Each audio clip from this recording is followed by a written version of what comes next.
Hello everyone. आप सभी को स्वागत हमारे यूट्यूब चैनल में। आज हम आप लोग को बायोलॉजी पढ़ाने वाले हैं और ये सीरीज़ कंप्लीट आप लोग को चलेगा ये जब तक बायोलॉजी ख़त्म ना हो जाए। तो चलिए वीडियो को स्टार्ट करते हैं। और अभी तक हमारे चैनल को सब्सक्राइब नहीं किया तो सब्सक्राइब करके बेल आइकन प्रेस कर लीजिए ताकि आपको आने वाली हर वीडियो का नोटिफिकेशन मिल सके। चलिए वीडियो को स्टार्ट करते हैं। तो सबसे पहले स्टार्ट करते हैं फ्रेंड्स यहाँ पे बायोलॉजी से। तो सबसे पहले जो बायोलॉजी का जो फादर है किनको कहते हैं, तो इनको कहते हैं अरिस्टोटली जी हैं, ये इनका बायोलॉजी के फादर। ठीक है। उसके बाद बायोलॉजी टर्म जो है वो उनको मतलब इसको कौन क्वाइन किया था, तो इसको क्वाइन किया था लेमार्क एंड ट्रेविनेरियस। ठीक है, लेमार्क एंड ट्रेनिवेरियस। ठीक है। उसके बाद बायोलॉजी को तीन कैटेगरी में डिवाइड किया गया। Biology is characterized into three parts. सबसे पहले जो है इसमें हम लोग जूलॉजी पढ़ते हैं, उसके बाद इसमें हम लोग बॉटनी पढ़ते हैं, उसके बाद इसमें जेनेटिक्स पढ़ते हैं। ठीक है। जूलॉजी में क्या पढ़ते हैं, टू स्टडी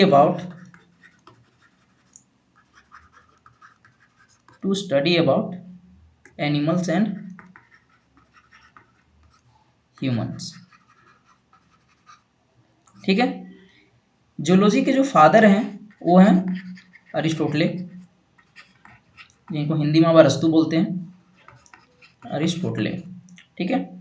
इनका एक फेमस बुक है, बुक आपको याद रखना है, द हिस्टोरिया ऑफ एनिमेलिया।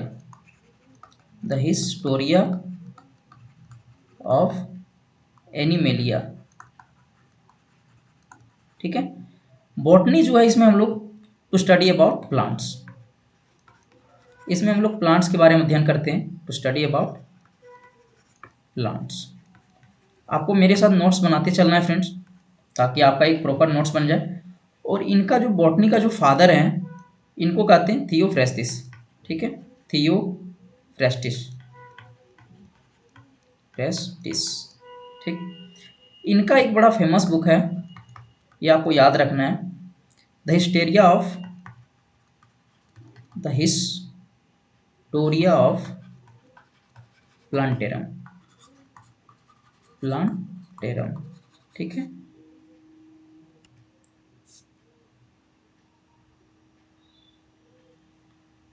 उसके बाद जेनेटिक्स में हम लोग यहाँ पे पढ़ते हैं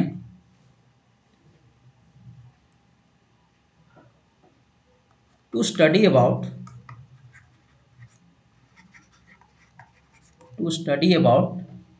principles of heredity. Principles of heredity,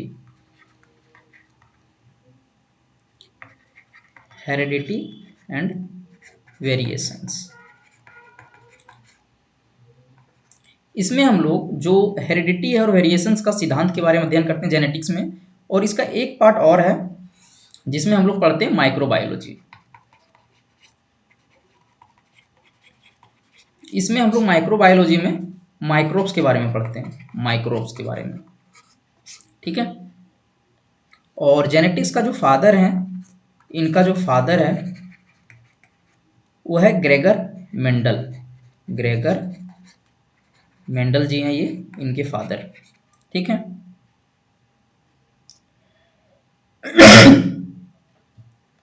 उसके बाद माइक्रोबायोलॉजी के जो फादर हैं, इनका फादर जो है माइक्रोबायोलॉजी को जो फादर है इनको कहा जाता है एंटोनी वेन लेवेनहुक। लेवेनहॉक। ठीक है, इनके फादर है। उसके बाद इनको इसलिए फादर इनको कहा जाता है क्योंकि इन्होंने ही माइक्रोब्स का सबसे पहले खोज किए थे। एंटोनी वेन लेवेनहुक ने माइक्रोब्स का सबसे पहले खोज किए थे, इसलिए इनको फादर कहा जाता है माइक्रोबायोलॉजी का। उसके बाद एक क्वेश्चन इसमें और भी आता है माइक्रोबायोलॉजी से रिलेटेड, ये आपको याद रखना है। फर्स्ट बैक्टीरिया जो है, फर्स्ट बैक्टीरिया was discovered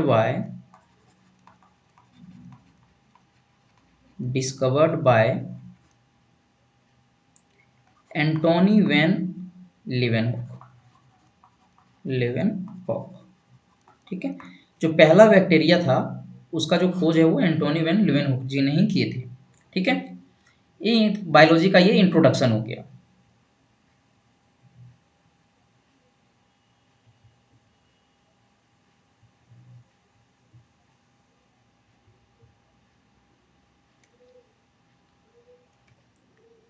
उसके बाद देखिए फ्रेंड्स, हम लोग इसमें क्या पढ़ते हैं कि सबसे पहले देखिए जो हमारे बॉडी का जो फॉर्मेशन होता है, सबसे पहले क्या होता है कि सेल बनता है। ठीक है, सेल के बाद क्या होता है कि बहुत सारे जब सेल मिलते हैं तो टिश्यू बनता है। अब बहुत सारा जब टिश्यू कंबाइन होता है तो फिर एक ऑर्गेन बनता है, जैसे हाथ पैर हो गया। अब जैसे बहुत सारा ऑर्गेन जब मिल गया तो ऑर्गेन सिस्टम बनता है, ऑर्गेन सिस्टम।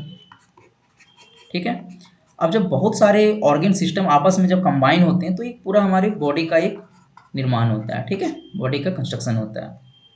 ये पूरा हो गया यहाँ से सेल से बॉडी तक का फॉर्मेशन। ठीक है, तो इसमें आज हम लोग यही पढ़ने वाले टॉपिक ह्यूमन फिजियोलॉजी, जो हमारा जो मेन टॉपिक है आज, ये आज हम लोग यही स्टार्ट करने वाले हैं, ह्यूमन फिजियोलॉजी।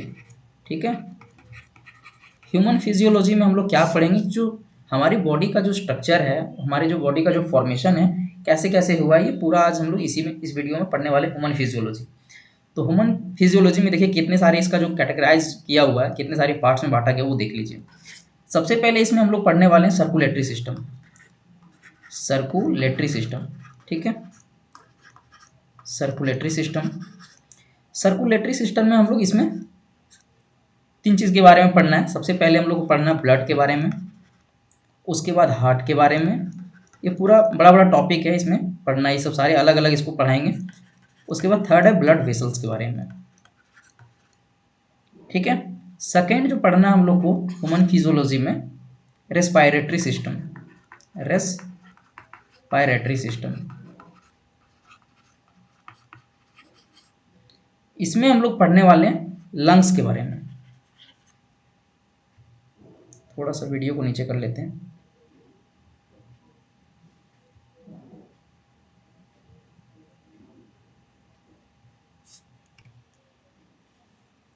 रेस्पायरेटरी सिस्टम के बारे में इसमें हम लोग पढ़ने वाले लंग्स के बारे में। उसके बाद जो इसमें एक क्वेश्चन बहुत फेमस क्वेश्चन है एग्जाम में, एक्चुअली एग्जामिनर जो हमेशा ये क्वेश्चन पूछता है कि मेन रेस्पायरेटरी ऑर्गेन किसको बोलते हैं। मेन रेस्पायरेटरी फ्रेंड्स, आप लोग को मेरे साथ नोट्स बनाना चाहते तो हम पीपीटी भी ला सकते थे, ताकि आप लोग मेरे साथ नोट्स बना सकें, इसलिए मैं आप लोग के साथ साथ लिख रहा हूँ। जो मेन रेस्पायरेटरी ऑर्गेन्स होता है ये लंग्स है। ठीक है, उसके बाद थर्ड में जो हम लोग को पढ़ना है excretory system. Excretory system, excretory system. Excretory system में हम लोग को पढ़ना है किडनी के बारे में। ठीक है, कंप्लीट किडनी के बारे में पढ़ना है। इसमें एक क्वेश्चन और पूछता है कि मेन जो एक्सक्रीटरी ऑर्गेन है वो क्या है। Main excretory organ, excretory organ, main excretory organ, तो ये किडनी ही है। ठीक है, उसके बाद फोर्थ नंबर में हम लोग को पढ़ना है डाइजेस्टिव सिस्टम। डाइजेस्टिव सिस्टम, इसमें हम लोग को माउथ से स्टार्ट करना है और पूरा एनस तक पढ़ना है। ठीक है, ये कंप्लीट डाइजेस्टिव सिस्टम है। फिफ्थ नंबर में जो हम लोग को पढ़ना है स्केलेटन सिस्टम पढ़ना है। स्केलेटन, स्केलेटल सिस्टम, इसमें हम लोग को बोन्स के बारे में पढ़ना है। पूरे शरीर में जो जितने भी सारे 206 बोन्स हैं, कंप्लीट बोन्स के बारे में पढ़ना है। सिक्स नंबर में जो है ये मस्कुलर सिस्टम पढ़ना है, मसल्स के बारे में। Muscular, muscular system. ठीक है, इसमें हम लोग को पढ़ना है मसल्स के बारे में। सेवंथ नंबर में पढ़ना है नर्वस सिस्टम। नर्वस सिस्टम, इसमें हम लोग पूरा ब्रेन के बारे में पढ़ना है। ठीक है, एट्थ नंबर जो है इसमें पढ़ना है रिप्रोडक्टिव सिस्टम के बारे में। रिप्रोडक्टिव सिस्टम,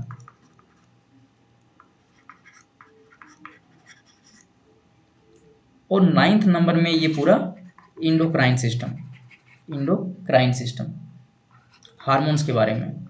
ठीक है, इतना आपको ह्यूमन फिजियोलॉजी में ये पढ़ना है कंप्लीट। इतना सारा टॉपिक जो आपको ह्यूमन फिजियोलॉजी, ठीक है, ये मोस्ट इम्पॉर्टेंट टॉपिक है और यहाँ ये आप लोग को इतना पढ़ना ही पढ़ना है ह्यूमन फिजियोलॉजी के अंदर। तो चलिए सबसे पहले आज जो टॉपिक है वो स्टार्ट करते हैं, सर्कुलेटरी सिस्टम से सबसे पहले स्टार्ट करते हैं 1 नंबर से। ठीक है, सबसे पहला जो आपका जो टॉपिक हुआ था यहाँ पे फर्स्ट नंबर में, सर्कुलेटरी सिस्टम यहाँ पे जो बताए थे सबसे पहले। तो चलिए आज यही टॉपिक को स्टार्ट करते हैं, सर्कुलेटरी सिस्टम को।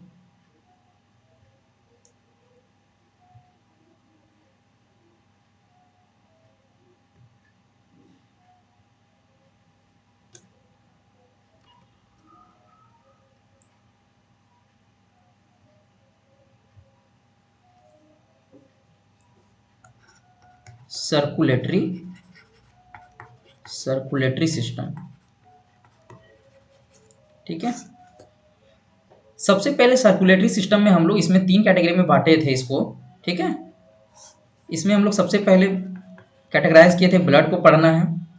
ब्लड के बाद इसके बाद हम लोग को पढ़ना था ब्लड वेसल्स के बारे में, ठीक है, हार्ट के बारे में, और एक पढ़ना था ब्लड वेसल्स के बारे में, ब्लड वेसल्स के बारे में। ठीक है, तो सबसे पहले हम लोग स्टार्ट करते हैं ब्लड से। ठीक है,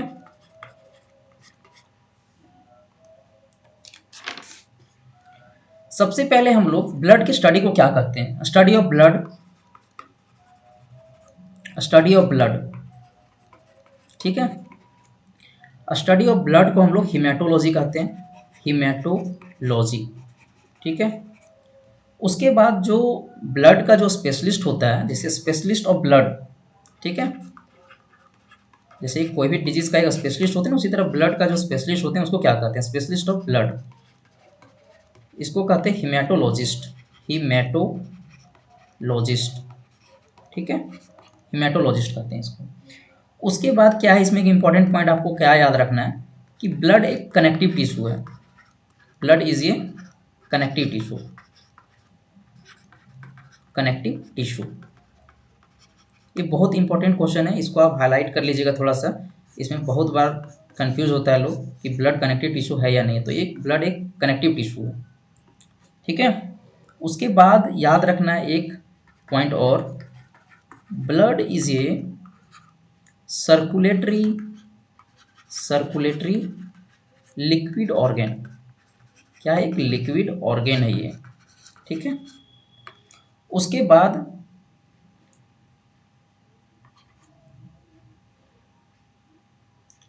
ब्लड जो है एक,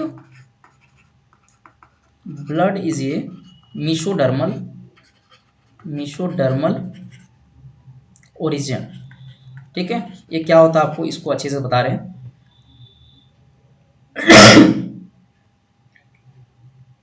मीसोडर्मल ओरिजिन क्या होता है इसको अभी जस्ट एग्जाम थोड़ा सा समझा रहे हैं। ठीक है,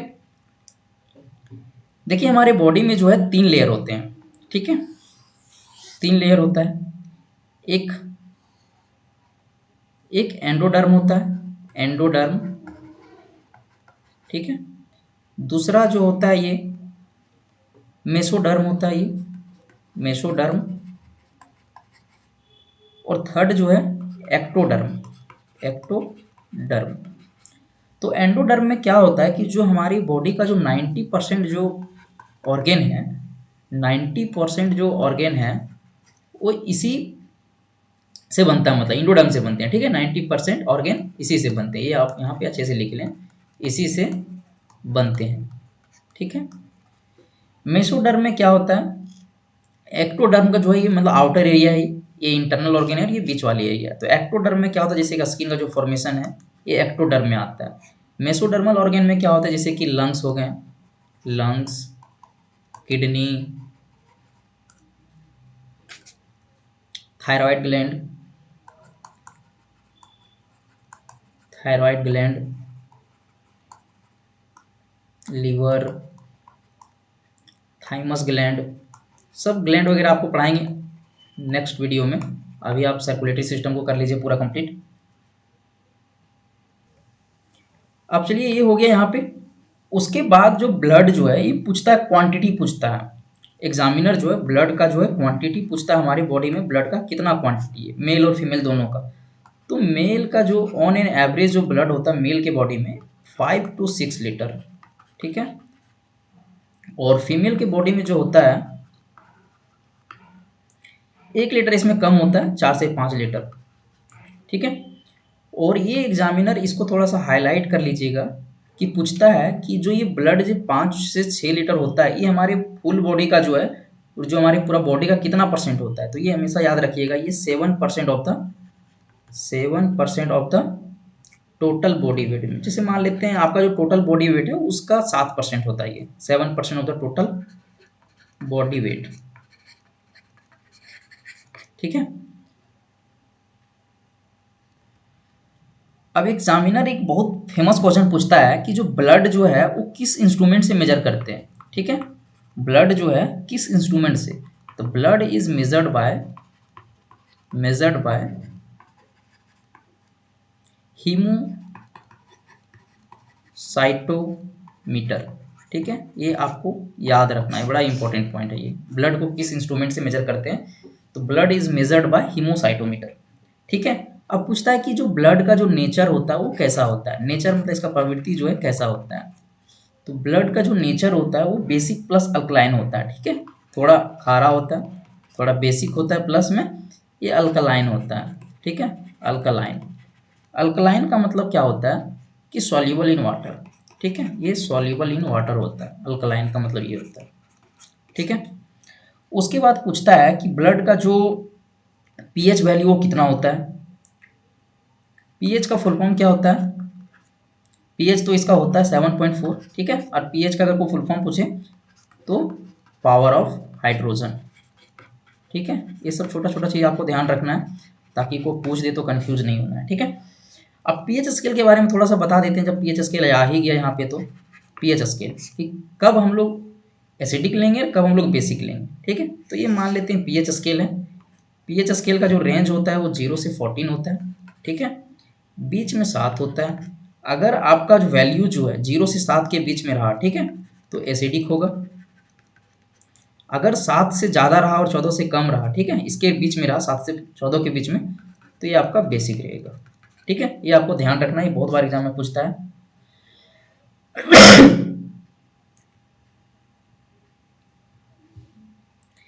इसमें एक चीज़ आपको ध्यान और रखना है, बहुत बार पूछा हुआ ये question, pH scale is discovered by, pH scale का खोज कौन किया फ्रेंड्स, तो pH scale is discovered by Sorensen, Sorensen, ठीक है। ये याद रखना है नाम आपको, थोड़ा सा यहाँ पे ही आपको हाईलाइट कर देते हैं, ठीक है। ये सोरेनसन जिन्हें खोज किए हैं पीएच स्केल का, ठीक है। अब यहाँ पे क्वेश्चन एक और बनता है, सब इंपॉर्टेंट ही आपको करा रहे हैं, कोई भी टॉपिक छोड़ने वाली टॉपिक नहीं है, कि colour of blood, colour of blood. आप नोट्स बनाते जाइए मेरे साथ, नहीं तो आपका लॉस होने वाला है ऐसे भी, ठीक है। आप ही लोग के लिए लिख रहे हैं, नहीं तो आप पीपीटी भी लाके भी हम इसको अच्छे से बता सकते थे। कलर ऑफ ब्लड, तो ये इसका रेड होता है, ठीक है। अब पूछता है रेड जो होता है किस पिगमेंट की वजह से होता है, पिगमेंट, ठीक है। तो पिगमेंट इसका जो है ये हेमोग्लोबिन की वजह से होता है रेड, ठीक है, हेमोग्लोबिन, ठीक है। हेमोग्लोबिन जो होता है इसको देखिए, तोड़िए इसको, हेमो का मतलब क्या होता है,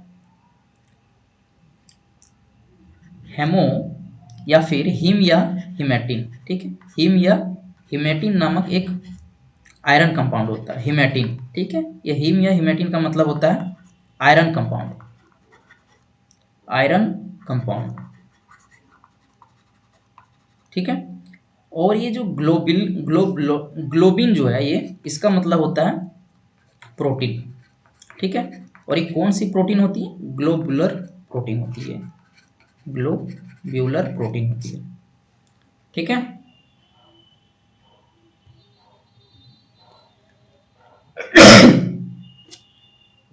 अब इंपॉर्टेंट टॉपिक है, ये भी इंपॉर्टेंट पॉइंट है ये, कि जो हेमोग्लोबिन होता है, ठीक है, कितना होता है हमारी बॉडी में, हेमोग्लोबिन कितना होता है, क्वांटिटी इसका कितना होता है। तो मेल का जो बॉडी है, ठीक है, मेल में जो होता है 14 to 16 ग्राम पर 100 ml ऑफ ब्लड। ठीक है, यानी कि आपके 100 ग्राम जो ब्लड है उसमें 14 से 16 ग्राम होती, ग्राम मतलब इसमें हेमोग्लोबिन होती है मेल में। ठीक है, फीमेल का जो होता है, फीमेल के बॉडी में ये आपका 10 से 14 ग्राम होती है पर 100 ml ऑफ ब्लड, पर 100 ml ऑफ ब्लड। ठीक है, उसके बाद कुछ की पॉइंट्स आपको लिखवाते हैं, इसको आपको याद रखना है। ठीक है, ये बहुत इंपॉर्टेंट है, की पॉइंट्स। थोड़ा सा इसको आप यहाँ पे हाईलाइट इसको कर देते हैं। ठीक है, ये थोड़ा सा आपको ज़्यादा इंपॉर्टेंट है, इसलिए बार बार रिपीटेड पॉइंट है, इसलिए इसको आपको यहाँ हाईलाइट कर दे रहे थोड़ा। ठीक है, की पॉइंट्स ये है कि बहुत बार एग्जामिनर पूछता है कि जो कॉकरोच है, ठीक है, कॉकरोच, इसका ब्लड का कलर कैसे होता है। ठीक है, इसका जो ब्लड है इसका कलर कैसा होता है, तो कलर यहाँ पे लिख लेंगे, इसका कॉकरोच का वाइट होता है। ठीक है, और वाइट जो होता है किस पिगमेंट की वजह से होता है, जैसे अभी हम लोग का बॉडी में रेड हो रहा था तो किस पिगमेंट की वजह से हो रहा था, हेमोग्लोबिन की वजह से। तो इसमें जो वाइट होता है किस पिगमेंट की वजह से होता है, तो इसका पिगमेंट के नाम है हीमोलिम्फ, हीमोलिम्फ।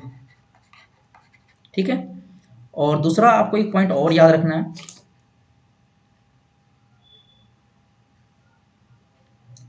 ऑक्टोपस। ऑक्टोपस जो है, या फिर इसी को हम लोग बोलते हैं डेविल फिश।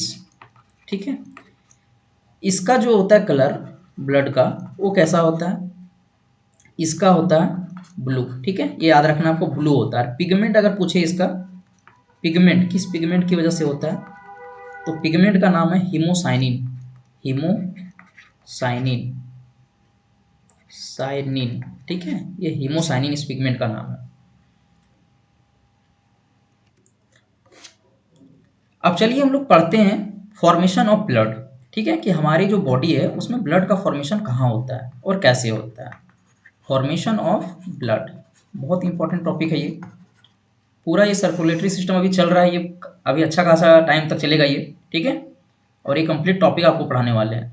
तो फॉर्मेशन ऑफ ब्लड जो है, हमारे बॉडी में ब्लड का फॉर्मेशन कहाँ होता है, तो आप इसको लिख लेंगे कि जो हमारी ब्लड जो है हमारी बॉडी में जो फॉर्मेशन इसका होता है वो बोन मेरो में होता है। ठीक है, इसको लिखेंगे blood formation, blood formation is takes place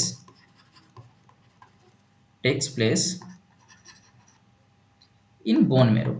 ठीक है, अब ये बोन मेरो क्या होता है इसको अच्छे से बताने वाले हैं, थोड़ा सा सब्र रखिए। ठीक है, बोन मेरो क्या होता है, जैसे कि मान लेते हैं ये हमारा हड्डी है बॉडी का। ठीक है, जस्ट एग्जाम्पल, ये कुछ भी हड्डी ऐसे मान लेते हैं, कहीं का भी हड्डी। ठीक है, और इसमें जो ये इम्पटी स्पेस होता है, यानी कि जो ब्लैंक स्पेस होता है, इसी को हम लोग बोलते हैं बोन मेरो। ठीक है, empty space, empty space in bone marrow, in bone is called bone marrow। ठीक है, हमारी जो हड्डी है उसमें जो एम्प्टी स्पेस है, जो ब्लैंक स्पेस है बीच में, वो खाली स्पेस को ही हम लोग क्या बोलते हैं, बोन मैरो। ठीक है, और इसी में क्या होती है कि जो आरबीसी है, रेड ब्लड सेल्स हो गए, ठीक है, डब्ल्यूबीसी हो गया, व्हाइट ब्लड सेल्स हो गया, और प्लेटलेट, प्लेटलेट्स। ठीक है, ये सारे जो हैं इसी में फॉर्मेशन होता है, फॉर्मिंग बोन मेरो। ये तीनों का जो फॉर्मेशन है ये फ्रेंड्स, ये बोन मेरो में ही होता है। ठीक है, ये आपको क्लियर हो गया होगा कि ब्लड का फॉर्मेशन कहाँ होता है। चलिए नेक्स्ट पॉइंट में, अब यहाँ से ब्लड जो है वो कितने टाइप के होते हैं ये बताने वाले हैं। ठीक है, ब्लड,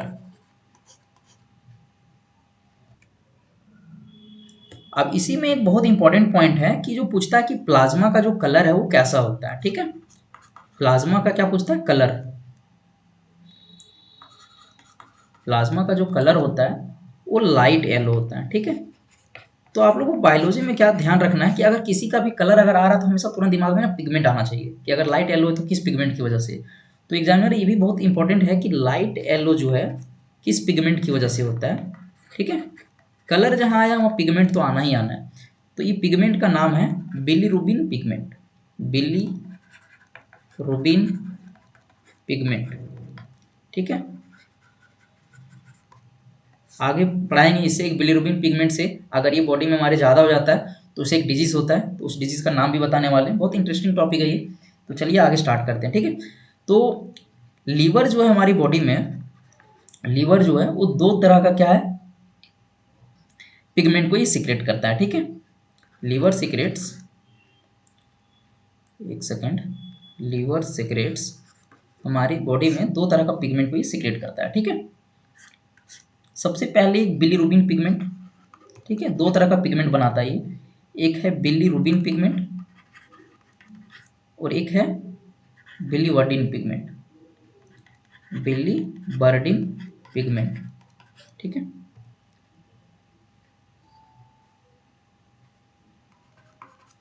बिलीरुबिन पिगमेंट जो है ये येलो कलर के लिए रिस्पॉन्सिबल होता है। ठीक है, और ये बिलीवर्डिन जो है ये ग्रीन कलर के लिए रिस्पॉन्सिबल है ये। ठीक है, और बहुत इंपॉर्टेंट है एक पॉइंट कि अगर बिलीरुबिन पिगमेंट अगर हमारे बॉडी में बढ़ जाता है, ठीक है, excess amount of bilirubin pigment causes jaundice. ठीक है, तो ये भी आपको इसमें एक बहुत इंपॉर्टेंट पॉइंट ये ध्यान रखना है कि किस पिगमेंट की वजह से, मतलब किस पिगमेंट का एक्सेस हो जाने से हमारे बॉडी में जॉन्डिस होता है, तो बिलीरुबिन पिगमेंट। ठीक है, यहाँ पे लिख देते हैं अच्छे से, इसको नोट डाउन कर लीजिएगा। Excess amount of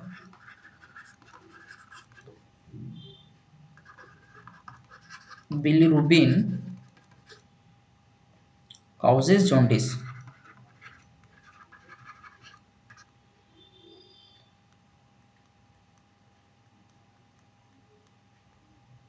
jaundice. ठीक है, और जो ग्रीन कलर जो है ये बाइल जूस का जो कलर होता है वो ग्रीन होता है। ठीक है, तो ये भी आपको ध्यान रखना है कि बाइल जूस जो है उसका कलर कैसा होता है, ग्रीन होता है, और वो यही बिलीवर्डिन पिगमेंट की वजह से ही होता है। ठीक है, बाइल जूस का कलर रेड, ये ग्रीन होता है। ठीक है, ये आपको ध्यान रखना है। उसके बाद चलिए आप हम लोग को पढ़ाते, अब बताते हैं प्लाज्मा का कंपोनेंट के बारे में। ठीक है,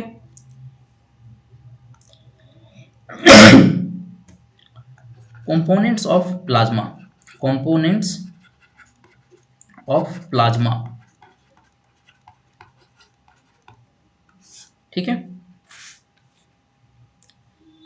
जो प्लाज्मा का जो कंपोनेंट है वो क्या क्या, इसमें क्या क्या चीज़ का मिक्सर से ये बना है प्लाज्मा। तो ये सबसे पहले बना है वाटर से। ठीक है, वाटर है इसमें।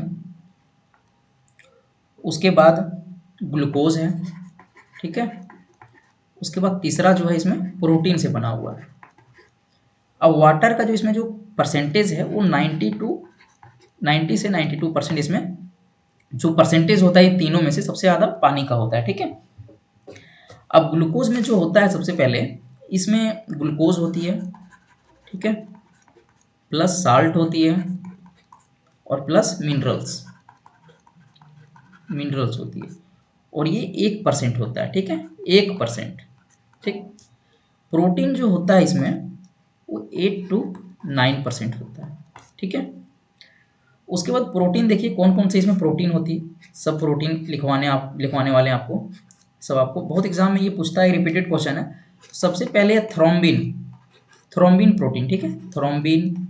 ठीक है, ये याद करना भी बहुत ईजी, प्रोथ्रोम्बिन, थ्रोम्बिन।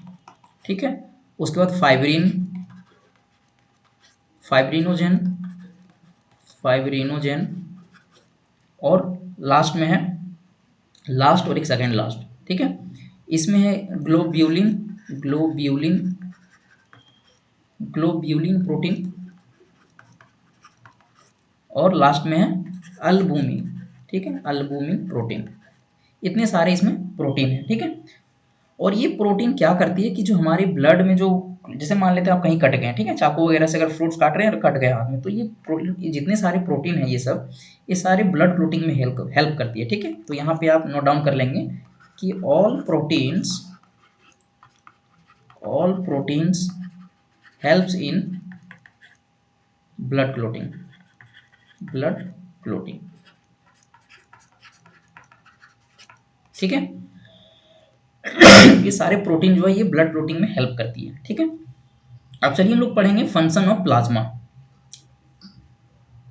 प्लाज्मा का क्या क्या फंक्शन है, क्या क्या काम करती है, ठीक है। फंक्शन ऑफ प्लाज्मा, ठीक है। प्लाज्मा का क्या क्या फंक्शन है। तो सबसे पहले क्या करती है कि हमारे बॉडी को, जो हमारे बॉडी टेम्परेचर है इसको रेगुलेट करती है, बैलेंस करती है, ठीक है। लिख लेंगे पहला पॉइंट, इट रेगुलेट्स और बैलेंस द बॉडी टेम्परेचर। हमारी बॉडी का जो टेम्परेचर है इसको ये मेंटेन करके रखता है, ठीक है। अब कैसे ये मेंटेन करता है वो भी आप देख लीजिए। सबसे पहले हम लोग को एनर्जी कहाँ से मिलता है, ग्लूकोज से। ग्लूकोज का फॉर्मूला क्या था, C6H12O6, ठीक है।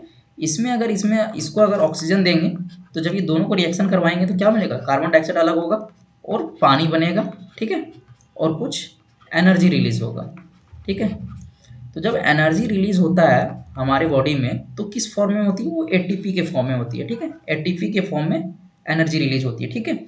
और ये एटीपी जो है एक हमारे बॉडी में पूछता है कि जो एनर्जी जो रिलीज होता है ग्लूकोज से जब मिलता है तो एनर्जी जो फॉर्मेशन होता है उस एनर्जी एटीपी के फॉर्म में स्टोर होती है। वो जो एटीपी है वो हमारे बॉडी में उसको कौन सा सेल ऑर्गेनेल्स स्टोर करता है, तो ये माइटोकॉन्ड्रिया इसको स्टोर करता है, ठीक है।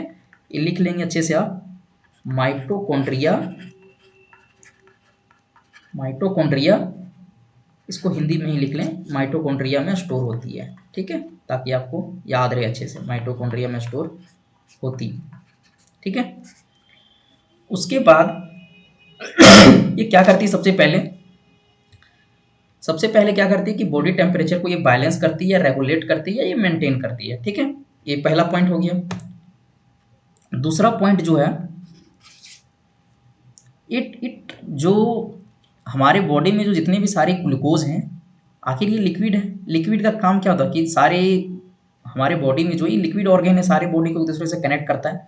तो ये क्या करता है, ग्लूकोज को, जितने भी हमारे बॉडी में ग्लूकोज है वो सेल्स तक पहुंचाती है, ठीक है। तो यहाँ पे लिखेंगे transfer glucose to the cells, ठीक है। इट रेगुलेट, थर्ड पॉइंट जो है, ये क्या करती है, जो हमारे बॉडी का जो पीएच है, मतलब जो ब्लड हमारे बॉडी का जो ब्लड का जो पीएच है इसको ये मेंटेन करता है, ठीक है। ये बैलेंस करता है या फिर रेगुलेट करता है पीएच को भी, ठीक है। तो इट रेगुलेट और balance the pH of blood, और ब्लड का पीएच कितना था, अभी जस्ट बताए थे 7.4, ये आपको याद रखना, भूलना नहीं है, ठीक है। उसके बाद ये क्या करती है, ब्लड प्लाज्मा जो है, प्लाज्मा में क्या होती है, प्रोटीन होती है। प्रोटीन क्या करती है, ब्लड क्लोटिंग में हेल्प करती है। इसका मतलब ये है कि प्लाज्मा जो है ये ब्लड क्लोटिंग में हेल्प करती है। It is helpful in blood clotting, ठीक है। ये ब्लड क्लोटिंग में हेल्पफुल होती है। ये खत्म हो गया प्लाज्मा, पूरा कंप्लीट आपका, ठीक है। अब चलिए हम लोग जो लिक्विड पार्ट वाला तो कंप्लीट हो गया, प्लाज्मा वाला। अब इसी में एक पार्ट था सॉलिड वाला, ठीक है, यानी कि सेल्स वाला। तो अब हम लोग स्टार्ट करते हैं ब्लड सेल्स के बारे में, जिसमें 3 थी, WBC, RBC और प्लेटलेट के बारे में, ठीक है। तो ब्लड सेल्स, हेडिंग डालेंगे आप ब्लड सेल्स, ठीक है, सॉलिड पार्ट, ठीक है। तो सबसे पहला यहाँ पे हेडिंग डालेंगे RBC, पहला में RBC यानी कि रेड ब्लड सेल्स, ठीक है, कंप्लीट हो गया ये। अब आरबीसी को क्या कहते हैं, बहुत बार एग्जामिनर ये पूछा हुआ क्वेश्चन है कि आरबीसी का दूसरा नाम क्या है, ठीक है। इसको बोलते हैं इरिथ्रोसाइट,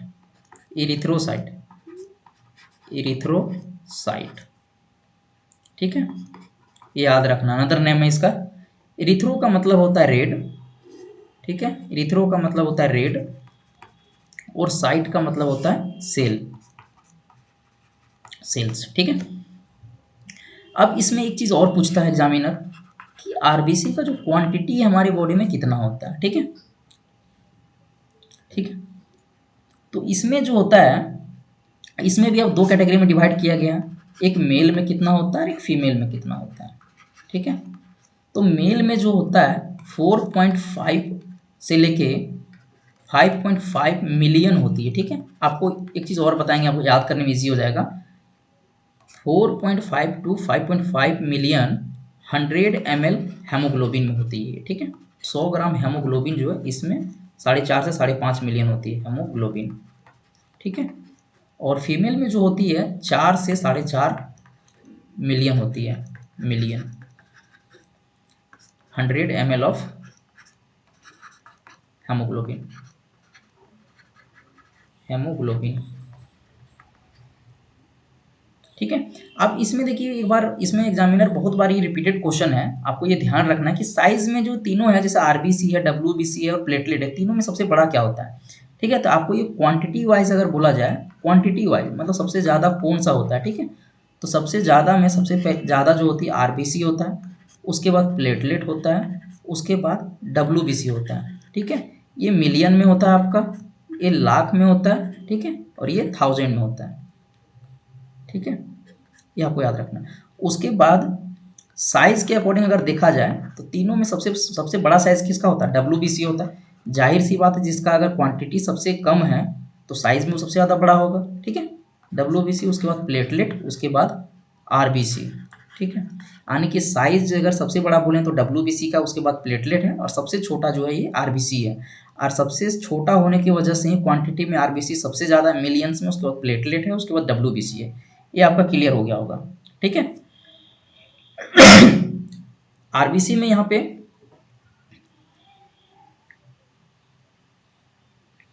आरबीसी में आपको यहाँ पे ध्यान रख लेना है, ये स्मॉलेस्ट है, स्मॉलेस्ट ब्लड सेल है, स्मॉलेस्ट ब्लड सेल्स। ठीक है, और ये डब्ल्यूबीसी है, largest blood cells, largest blood cell. सब छोटा छोटा क्वेश्चन है, लेकिन आपको एग्जाम में ये कंफ्यूज कर देगा। ठीक है, तो ये आपको क्लियर करते हुए चलना है। उसके बाद आरबीसी का खोज कौन किया था, आरबीसी जो है इसका खोज कौन किया था, तो ये डिस्कवर्ड बाय एंटोनी वैन लीeuwenhoek। ठीक, एंटोनी वैन लीeuwenhoek, ये एंटोनी वैन लीeuwenhoek जी ने इसका खोज किया था। ठीक है,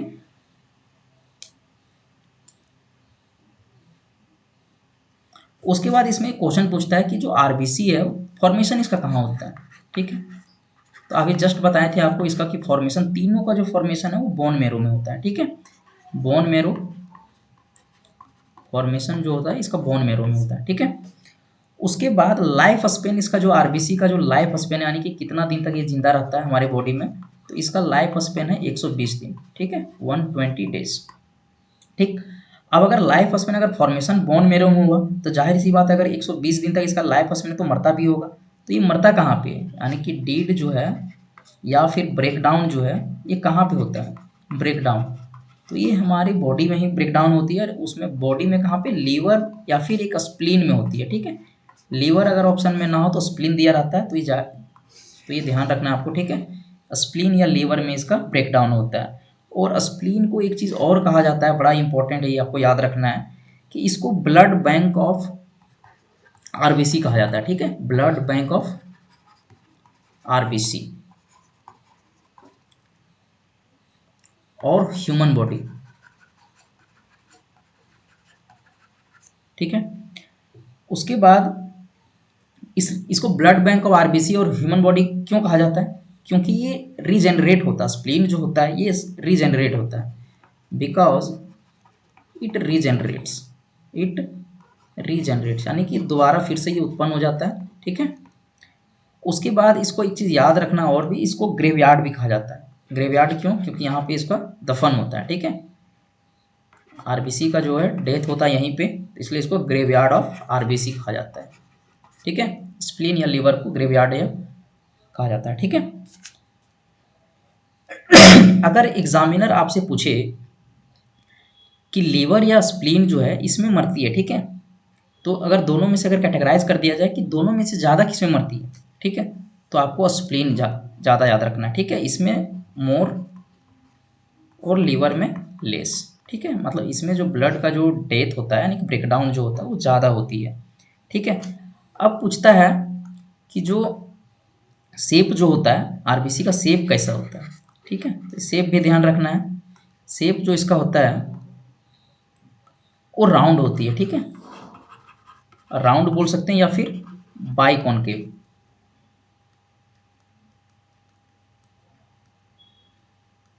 एक सेकेंड, बाय कॉनकेव, ठीक है, ये हो गया। अब उसके बाद यहाँ पे हम लोग हेडिंग डालते हैं फंक्शन ऑफ आरबीसी। जैसे फंक्शन ऑफ हम लोग प्लाज्मा पढ़े थे ना, कि बॉडी को, हमारे जो बॉडी का टेम्परेचर को मेंटेन कर रहा था, बैलेंस कर रहा था, पीएच को मेंटेन कर रहा था, ब्लड क्लोटिंग में हेल्प कर रहा था, उसके बाद जो ग्लूकोज को सेल्स तक पहुंचा रही थी, तो ये सारे प्लाज्मा का हम लोग पढ़े थे फंक्शन। अब हम लोग पढ़ते हैं फंक्शन आरबीसी का। तो हेडिंग डालेंगे फंक्शन ऑफ आरबीसी, ठीक है, function of RBC.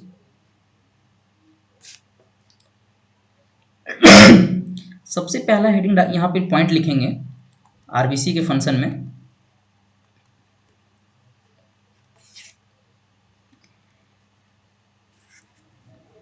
it transfers the O2 and brings back CO2 to the cells. इसका मतलब बताते हैं अभी फ्रेंड्स, वेट कीजिए थोड़ा सा, कि ये जो हमारे बॉडी है, जो हमारे बॉडी में जो सेल्स हैं उसको ये ऑक्सीजन पहुंचाती है, ठीक है, और वहां से CO2 वापस लेके आती है, ठीक है, यानी कि O2 क्या करती है, ये जाता है लेके, ठीक है, और ये CO2 वापस लेके आता है। O2 जाता है और सेल से CO2 लेके आता है, ठीक है।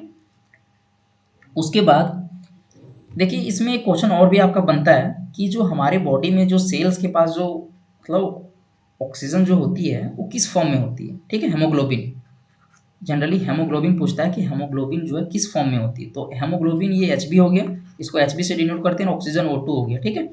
तो ये HbO2 के फॉर्म में जाती है, यानी कि सेल्स के पास जो है ये हेमोग्लोबिन जो है किस फॉर्म में जाती है, ठीक है। तो HbO2 के फॉर्म में जाती है, जिसको हम लोग बोलते हैं ऑक्सी हेमोग्लोबिन, ऑक्सी हेमोग्लोबिन। और जब वापस आती है तो किस फॉर्म में लेके आती है, CO2 लेके आता है, तो ठीक ये भी HbCO2 के फॉर्म में, ठीक है। और इसको बोलते हैं हम लोग कार्बोक्सी हेमोग्लोबिन, कार्बोक्सी हेमोग्लोबिन, ठीक है। और हमारे बॉडी में जो एक क्वेश्चन एग्जामिनर पूछता है, बहुत बारी रिपीटेड क्वेश्चन है, कि हमारे बॉडी में जो हेमोग्लोबिन है वो किस फॉर्म में होती है, तो ये ऑक्सी हेमोग्लोबिन के फॉर्म में होती है हेमोग्लोबिन, ठीक है, ये आपको ध्यान रखना है। और एक चीज़ ध्यान और रखना है कि हेमोग्लोबिन को हम लोग क्या कहते हैं, एग्जामिनर पूछता है कि हेमोग्लोबिन को और दूसरा नाम क्या है हेमोग्लोबिन का, तो हेमोग्लोबिन को रेस्पिरेटरी ऑर्गन भी कहा जाता है, ठीक है। हेमोग्लोबिन को respiratory pigment, not organ, respiratory pigment, ठीक है। हेमोग्लोबिन को रेस्पिरेटरी पिगमेंट भी कहा जाता है, ठीक है, ये आपको ध्यान रखना है, बहुत बार रिपीटेड क्वेश्चन है। Haemoglobin is also known as respiratory pigment, ठीक है। क्यों कहा जाता है रेस्पिरेटरी पिगमेंट इसको, क्योंकि ये O2 लिखता है और CO2 को वापस ले आता है, ठीक है, इसलिए इसको रेस्पिरेटरी पिगमेंट कहा जाता है। अब इसमें एक इंपॉर्टेंट पॉइंट है फ्रेंड्स, कि जैसे कि हेमोग्लोबिन को हम लोग रेस्पिरेटरी पिगमेंट कहते हैं, ठीक है, रेस्पिरेटरी पिगमेंट क्यों कहते हैं इसको बता चुके हैं, कि ये ऑक्सीजन को ले जाता है और CO2 को वापस लाता है, ठीक है, सेल्स तक ये मतलब O2 को पहुंचाता है और सेल्स से CO2 लेके वापस आता है। तो इसमें मेरा क्वेश्चन ये है कि हेमोग्लोबिन जो अपने साथ कितने ऑक्सीजन को ले जाता है, बहुत इंपॉर्टेंट क्वेश्चन एग्जामिनर पूछा हुआ है ये। हेमोग्लोबिन जो है अपने साथ 4 ऑक्सीजन लेके जाता है, ठीक है। एक आप कहीं पॉइंट लिख, यहाँ पे इंपॉर्टेंट डाल के ऐसे लिख लें कि एक हेमोग्लोबिन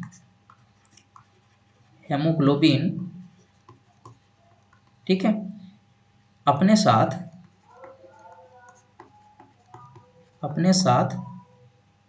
4 ऑक्सीजन ले जाता है, ठीक है। कैसे ले जाता है, देखिए एक Hp है, यहाँ पे Hp है, हेमोग्लोबिन है ये, ठीक है, और एक ऑक्सीजन यहाँ रहता है, एक ऑक्सीजन ऐसे रहता है, ठीक है, और एक ऑक्सीजन यहाँ पे ऐसे, और एक ऑक्सीजन ऐसे, 4 ऑक्सीजन को लेके जाता है, ठीक है। यहाँ से फ्रेंड्स एक इंपॉर्टेंट क्वेश्चन और, ठीक है, कि जो सॉफ्ट ड्रिंक होता है, सॉफ्ट ड्रिंक जो हम लोग पीते हैं, सॉफ्ट ड्रिंक उसमें कौन सा एसिड होता है, ठीक है। तो उसमें होता है कार्बोनिक एसिड, कार्बोनिक एसिड, ठीक है। और कार्बोनिक एसिड का अगर हम फॉर्मूला पूछे तो कैसे होगा, CO2, इसको हम लोग डेराइव भी कर देते हैं, CO2 इसमें वाटर मिलाएंगे तो ये जाके H2CO3 बनेगा, ठीक है। ये आपका हो गया कार्बोनिक एसिड, कार्बोनिक एसिड हो गया ये, ठीक है। यहाँ पे आया हेमोग्लोबिन के पास CO2, तो इसलिए याद आ गया, ये इंपॉर्टेंट है, याद रखिएगा, ठीक है। अब मेरा यहाँ से एक बड़ा इंपॉर्टेंट क्वेश्चन है आप लोग के लिए कि जब हम लोग बड़े होते हैं तो ब्लड का जो फॉर्मेशन होता है वो बोन मेरो में होता है, ठीक है। अब बोन मेरो किसको बोलते हैं, जो हड्डी में एम्प्टी स्पेस होती है उसको बोलते हैं, ठीक है।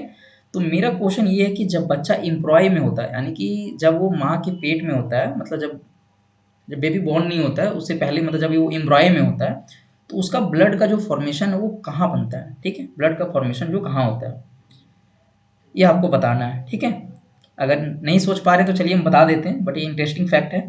तो जब बच्चा एम्ब्रायनिक स्टेज में होता है, नोट डाउन इसको कर लेंगे, बहुत इंपॉर्टेंट पॉइंट है। In embryonic stage,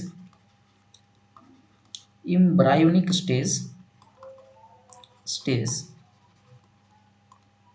blood is form in liver, blood is formed in liver, ठीक है। यानी कि बच्चा जब एम्ब्रायनिक स्टेज में होता है, जब भ्रूण होता है, तो ब्लड का जो फॉर्मेशन होता है वो लीवर में होती है, ठीक है।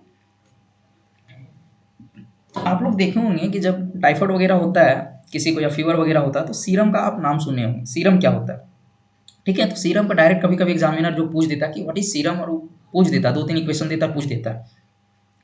तो आपको याद रखना है कि अगर प्लाज्मा है, प्लाज्मा आप लोग को पढ़ा चुके हैं क्या होता है, ठीक है। उसमें फाइब्रिनोजेन भी आप लोगों को पढ़ा चुके हैं कि फाइब्रिनोजेन एक प्रोटीन होता है जो कि उसी में होता है, प्लाज्मा में, ठीक है।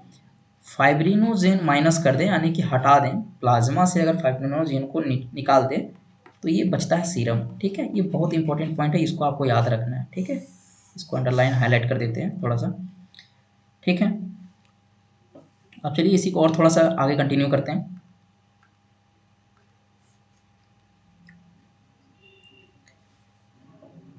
अब चलिए आरबीसी से रिलेटेड कुछ फैक्ट बताते हैं, ठीक है। आरबीसी क्या है, एक सेल है, तो सेल है तो जाहिर सी बात है उसमें न्यूक्लियस भी होगा, ठीक है। अगर न्यूक्लियस है तो उसको ब्रेन ऑफ द सेल भी कहेंगे, ठीक है। जैसे ये आरबीसी है, ठीक है, सेल है एक तरह का, ये सेल है और यही आरबीसी है, ठीक है। और इसके अंदर में ये न्यूक्लियस है, ठीक है। ये क्या है, न्यूक्लियस है, न्यूक्लियस। और इसी को कहते हैं हम लोग brain of the cell, brain of cell, cell का ये ब्रेन होती है, ठीक है। अब इसमें फैक्ट हम लोग क्या ध्यान रखना है आपको बताते, एक सेकेंड, थोड़ा इसको स्लाइड को ऊपर कर लेते हैं। हाँ, फैक्ट इसमें आपको ये ध्यान रखना है कि जो मैच्योर आरबीसी होती है, ठीक है, मैच्योर आरबीसी होती है, उसमें एक्चुअली ये न्यूक्लियस एब्सेंट होती है। कुछ सुन के जाहिर होगा कि जो आरबीसी होती है, जैसे आरबीसी सेल है, जाहिर सी बात है उसमें न्यूक्लियस भी होगा, लेकिन जो सेल आरबीसी जो रेड ब्लड सेल जो मैच्योर हो जाती है, उसमें जो मैच्योर सेल होती है उसमें न्यूक्लियस एब्सेंट होती है। तो ये आपको ध्यान रखना है, ठीक है। एग्जामिनर बहुत बार ये पूछा हुआ है, रिपीटेड क्वेश्चन है ये, nucleus is absent in mature RBC, ठीक है, मैच्योर आरबीसी, ठीक है। इसमें से एक एक्सेप्शन लिख लीजिएगा, ठीक है। ये दोनों पॉइंट को हम हाईलाइट थोड़ा सा कर देते हैं ताकि आप जब रिवाइज करें तो थोड़ा सा ध्यान में आ जाए ये दोनों पॉइंट, ठीक है। ये याद रखिए ये दोनों।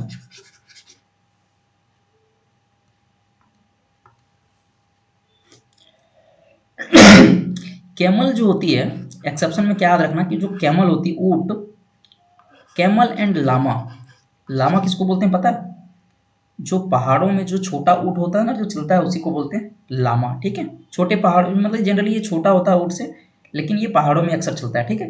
तो ये दोनों जो होता है कैमल एंड लामा, ये दोनों में जैसे ये मैच्योर सेल है, जाहिर सी बात है, तो इसमें न्यूक्लियस होता है, ठीक है, न्यूक्लियस इज अपसेंट प्रेजेंट, ठीक है। ये आपको ध्यान रखना है, इसमें न्यूक्लियस प्रेजेंट होती है, ठीक है। अब सबसे इंपॉर्टेंट टॉपिक है आरबीसी का, आरबीसी का सबसे इम्पोर्टेंट टॉपिक जो एग्जामिनर का ये फेवरेट टॉपिक है, यहाँ से अक्सर क्वेश्चन बनता है, ठीक है। Disease of RBC, disease of RBC, RBC से क्या क्या बीमारी होती है, ठीक है। आरबीसी की कमी से कौन सी बीमारी होती है, आरबीसी की ज़्यादा हो जाने से कौन सी बीमारी होती है, आरबीसी का टेढ़ा हो जाने से कौन सा बीमारी होता है, ठीक है। ये सब सारे हम बताने वाले हैं, तो चलिए एक करके लिखते जाइए आप लोग, कॉपी में नोट्स बनाते जाइए मेरे साथ, ठीक है। तो सबसे पहले आरबीसी की कमी, ठीक है, आरबीसी की कमी, आरबीसी की कमी से होती है एनीमिया। ये आप लोग को भी पता होगा क्योंकि आप लोग इसको ऑनलाइनर में पढ़ते हैं। एनीमिया होती है लॉस ऑफ ब्लड, ठीक है, ब्लड का कमी से ही एनीमिया होती है, ठीक है, यानी कि आरबीसी का कमी हो गया। दूसरा, अगर आरबीसी ज़्यादा हो जाए तो कौन सी बीमारी होती है, आरबीसी का ज़्यादा हो जाना, ठीक है, ज़्यादा, इसको बोलते हैं पॉलीसाइथेमिया, ठीक है, पॉलीसाइथेमिया, पॉलीसाइथेमिया बोलते हैं इसको, ठीक है।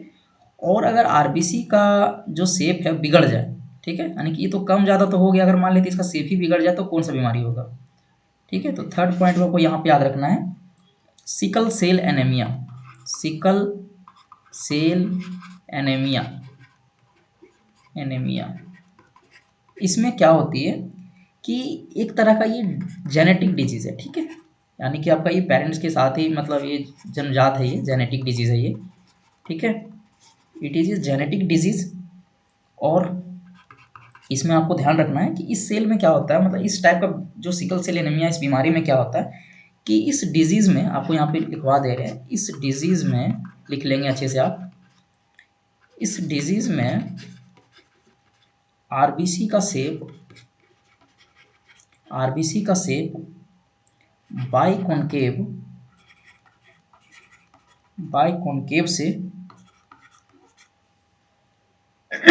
सिकल, सिकल समझ रहे हैं, हसुआ जानते होंगे आप, जिसे फसल वगैरह काटते हैं, ठीक है, हाफ मून, या फिर इसी को बोला जाता है हाफ मून, सिकल सेल या हाफ मून जैसा हो जाता है, ठीक है, जैसा हो जाता है, ठीक है।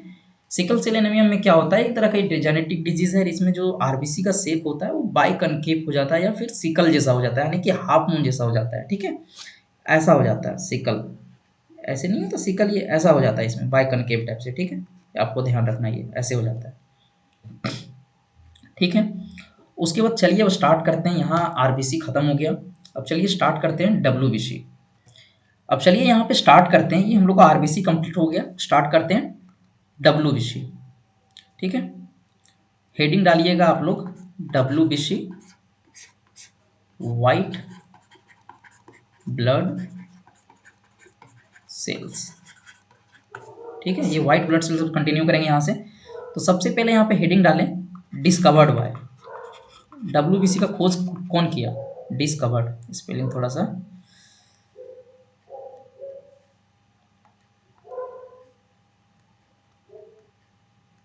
एक सेकेंड,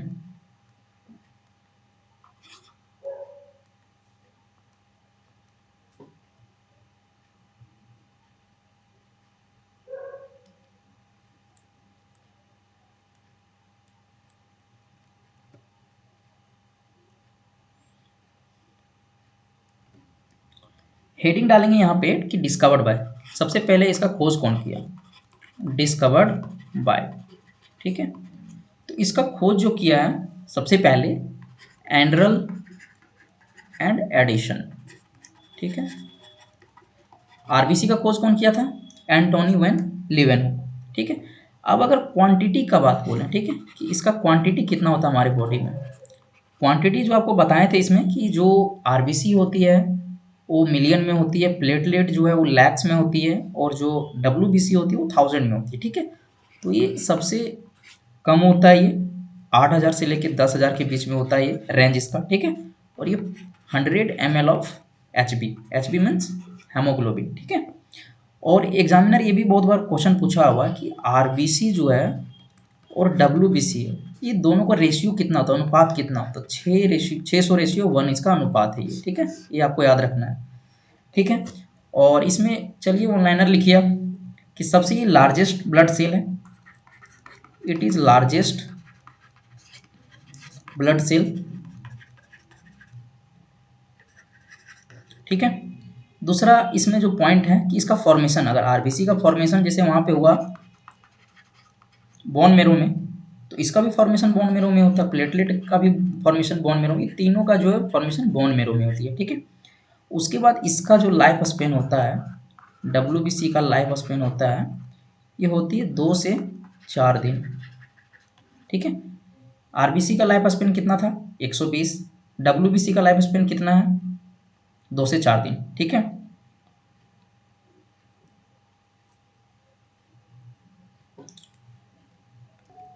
अब जब इसका फॉर्मेशन होता है तो इसका डेथ भी होगा कहीं ना कहीं, ठीक है। तो इसका डेथ कहाँ पे होगा, ये जो डेड करेगा ये ब्लड के अंदर ही मर जाती है, ठीक है। ये लीवर या फिर स्प्लीन में नहीं मरती, ये ब्लड के अंदर ही मर जाती है, ठीक है। इसको लिख लेंगे, ब्लड के अंदर ही मर जाती है, ठीक है, मर जाती है, ठीक है। ये ब्लड के अंदर इसका डिके हो जाता है, और इसका जो रीजेनरेशन होता है वो भी ब्लड के अंदर ही होता है, ठीक है। ये भी आपको ध्यान रखना है कि regeneration is also takes place in blood, ठीक है। उसके बाद इसका शेप पूछा जाता है, आरबीसी का शेप कैसा था आप बताएंगे कमेंट सेक्शन में, ठीक है।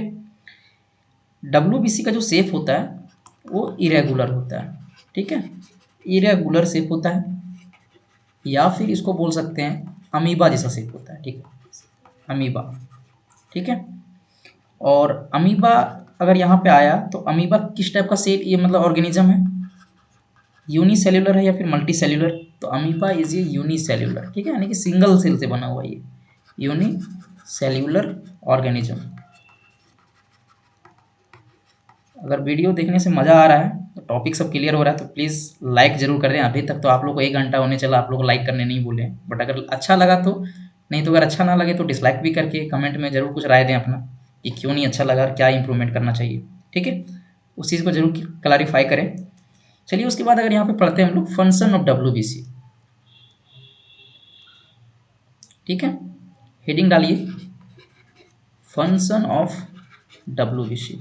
जैसे आरबीसी का फंक्शन पढ़े थे उसी तरह डब्ल्यूबीसी का भी फंक्शन पढ़ना है, सबका सिंगल अलग अलग पढ़ना है।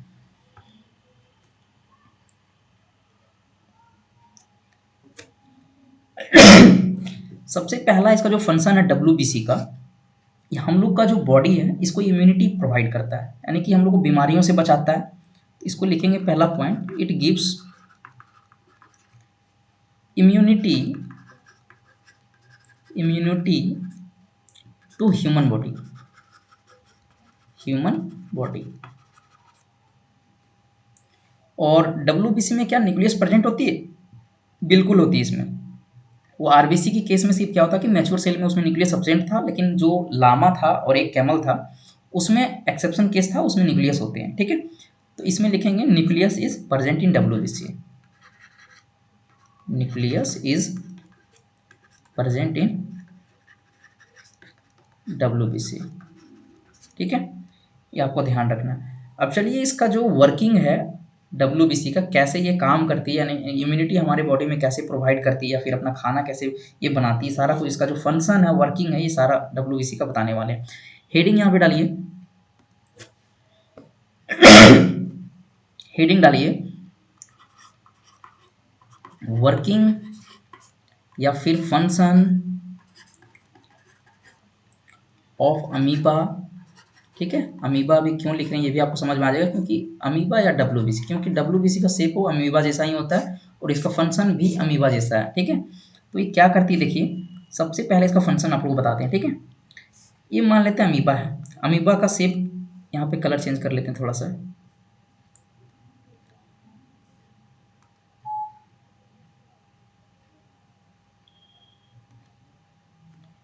जैसे मान लेते हैं इसका अमीबा यहाँ ड्रॉ कर लेते हैं, ठीक है। इसका अमीबा का जो शेप होता है वो इरेगुलर शेप होता है, ठीक है। ये अमीबा है, इसका ये न्यूक्लियस है, थोड़ा इसको ऊपर कर लेते हैं, ठीक है। हाँ, अमीबा है ये, इसका न्यूक्लियस है ये, ठीक है। ये अमीबा है, थोड़ा क्लियर करते जाते हैं आप लोग को, नहीं तो आप लोग कंफ्यूज हो जाएंगे, क्योंकि बिल्कुल ये न्यू टॉपिक होगा आप लोग के लिए, ठीक है। ये न्यूक्लियस है आपका, न्यूक्लियस है, और इसके चारों ओर जो होता है कुछ जेली लाइक लिक्विड होती है, ठीक है। इसको हम लोग बायोलॉजिकल टर्म में साइटोप्लाज्म बोलते हैं, साइटोप्लाज्म, यानी कि जेली लाइक का एक लिक्विड होता है। अब लिक्विड समझ लें, ठीक है, जेली लाइक लिक्विड होता है ये साइटोप्लाज्म। यहाँ पे लिख लेंगे jelly like liquid, jelly like liquid notes में लिख लेंगे अपना, ठीक है। और ये अमीबा है, ठीक है। अब ये क्या करती है, जैसे मान लेते हैं इधर से कोई बैक्टीरिया आया, ठीक, ये बैक्टीरिया है, ठीक है, ये बैक्टीरिया आया इधर से। अब ये क्या करेगा कि इसको खाने का कोशिश करेगा ये अमीबा, लेकिन ये खाएगा कैसे। अब देखिए अगला प्रोसेस जो होता है, पहले आया और देखा उसको, ठीक है, अब क्या करेगा ये जो अमीबा है अपना साइज को ये इंक्रीज करेगा, ठीक है। अब इंक्रीज कैसे करेगा, धीरे धीरे, जैसे जो ये छोटा था अब ये धीरे धीरे थोड़ा फैलेगा ये, ठीक है, अमीबा ये इंक्रीज कर लेगा अपना साइज को। ये न्यूक्लियस है और इसका ये साइटोप्लाज्म है, ये लिक्विड यहाँ पे, ठीक है, ये लिक्विड है। अब ये क्या करेगा, सेकेंड प्रोसेस में क्या करता है, इंक्रीज साइज करता है, ये साइज को इंक्रीज कर लेगा। अभी बैक्टीरिया जो था इसके नज़दीक में आ गया, ये साइज को अपना क्या कर लिया, ये बढ़ा लिया, ये बैक्टीरिया नज़दीक आ गया, ठीक है, दूर था थोड़ा सामने आ गया।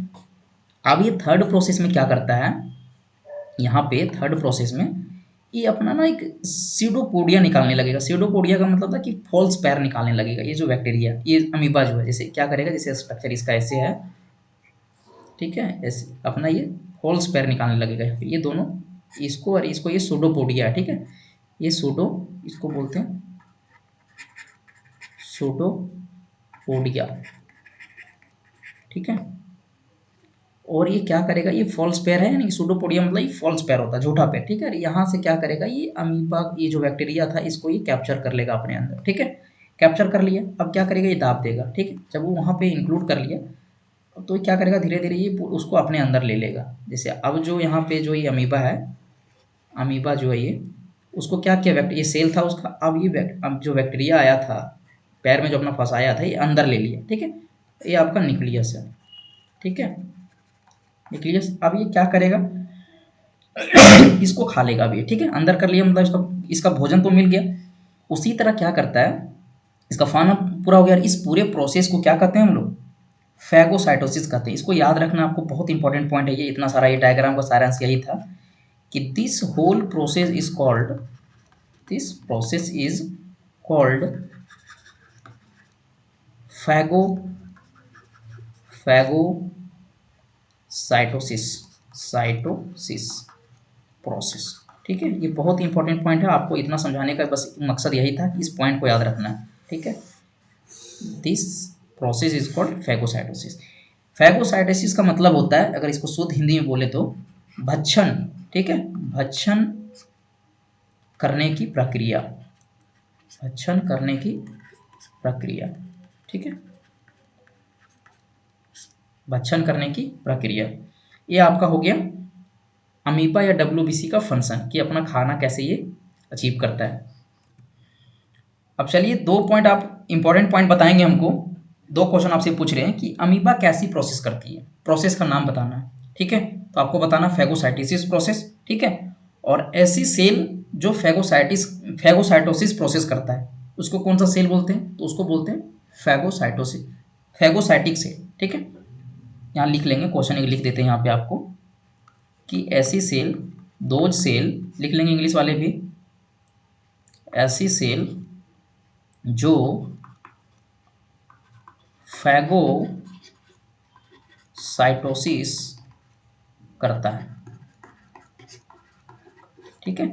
आंसर इसका होगा फैगोसाइटो फैगोसाइटिक सेल, फैगोसाइटिक सेल, याद रखना आपको, ठीक है। अब चलिए कुछ इंपॉर्टेंट पॉइंट और है, इसको आप लिख लीजिए कि डब्ल्यूबीसी का जो है दूसरा नाम क्या क्या है, वो पूछता है बहुत बार, ठीक है। अनदर नेम ऑफ डब्ल्यूबीसी, ठीक है, हेडिंग डालेंगे अनदर नेम ऑफ डब्ल्यूबीसी, ठीक है। पहला पॉइंट है जो है, पहला क्या बोलते हैं इसको, फैगोसाइटिक सेल, ठीक है, फैगोसाइटिक सेल। दूसरा बोलते हैं इम्यून सेल,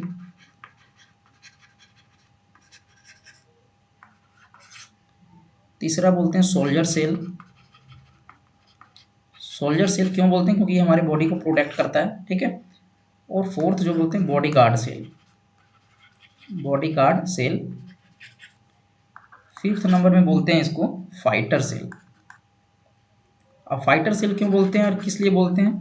फाइटर सेल इसलिए बोलते हैं क्योंकि ये हमारे इन्फेक्शन के अगेंस्ट लड़ता है, ठीक है, अगेंस्ट इन्फेक्शन, इसलिए इसको फाइटर सेल बोलते हैं।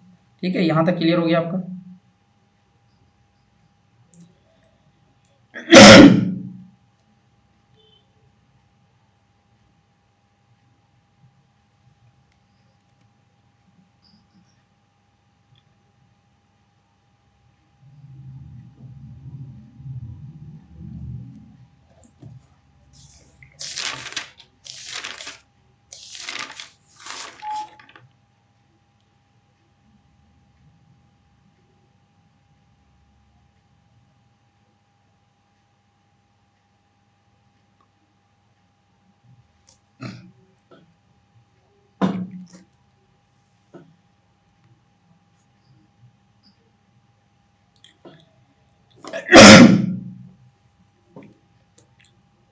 अब चलिए हम लोग पढ़ते हैं टाइप्स ऑफ डब्ल्यूबीसी, ठीक है,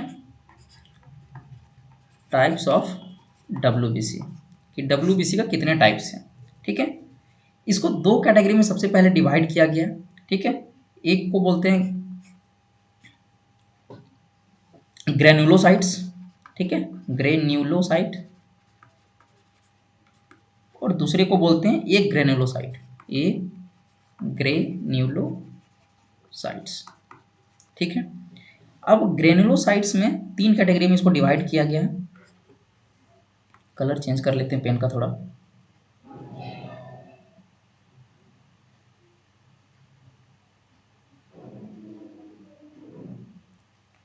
ठीक है, एक पहला जो है बेसोफिल्स है, बेसोफिल्स। दूसरा है न्यूट्रोफिल्स, न्यूट्रोफिल्स। तीसरा है इसिनोफिल्स, इसिनोफिल्स, ठीक है। और एक ग्रेनुलोसाइट्स में इसको दो कैटेगरी में डिवाइड किया गया है। एक मोनोसाइट है, मोनोसाइट्स, और तीसरा जो है, दूसरा जो है लिम्फोसाइट्स, ठीक है, लिम्फोसाइट्स। अब लिम्फोसाइट्स को भी दो कैटेगरी में डिवाइड किया है, ये बी टाइप में और एक टी टाइप में, ठीक है। ये आगे आएगी, आपको बताने वाले हैं उसमें, ठीक है, हार्मोन में आएगी ये। चलिए पहला जो स्टार्ट करते हैं बेसोफिल्स से, ठीक है, बेसोफिल्स, बेसोफिल्स। अब बेसोफिल्स जो है सबसे पहले हम लोग को जो हेल्प करती है, ये एलर्जी के टाइम में हेल्प करती है, ठीक है।